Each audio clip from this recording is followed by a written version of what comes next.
காலை வணக்கம் எல்லாருக்கும். ரொம்ப நாள் ஆச்சு வீட்டில் உள்ள பப்பு குட்டியை வந்து பப்பு, அதாவது நாயுடைய பேர் பப்பு டாக். அதனால் அதை வந்து எடுத்து போட்டு ரொம்ப நாளாகிடுச்சு. அதனால் இன்றைக்கி தான் அதை வந்து எடுக்கணும் அப்படின்ட்டு நினச்சிக்கிட்டு இருக்கேன். ஊருக்கு போனேன்ல, அதனால் அதை பாருங்கள். நம்ம ஆட்களை பார்த்தோன்னே என்னென்னலாம் ஆக்டிங் பண்ணுதுன்னு பாருங்கள். நல்ல பாசமுள்ள நாய், அது பாசமுள்ள, அது பேர் பப்பு. சரிங்களா?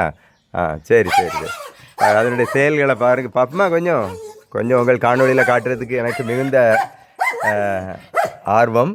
அதனால் பாருங்கள், வால் எவ்வளோ ஆட்டுது. ரொம்ப நாள் பார்க்கலன்னாலும் அது வந்து நம்மகிட்ட அவ்வளோ பாசம். அதாவது நாய் நன்றி உள்ளதுன்னு சொல்லுவாங்கள்ல, அதுதான்.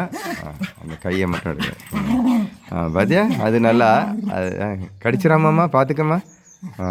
சரி, அது எவ்வளோ நல்ல நக்கா அந்த இல்லை, பார்த்து அந்த நன்றியை வெளிப்படுத்துது. பாசம் ஓவர், முரட்டு பாசம்னு சொல்லுவாங்கள்ல, அது இதுதான் போல். கடிக்காது, சாரி, பொய் கடின்னு சொல்லுவாங்க. அந்த மாதிரி அது ஆட்களை வந்து அவ்வளோ இது. இப்போ அதாவது அவுத்து விட்டால் மேலே வந்து பயங்கரமாக கட்டி பிடிச்சிரும்.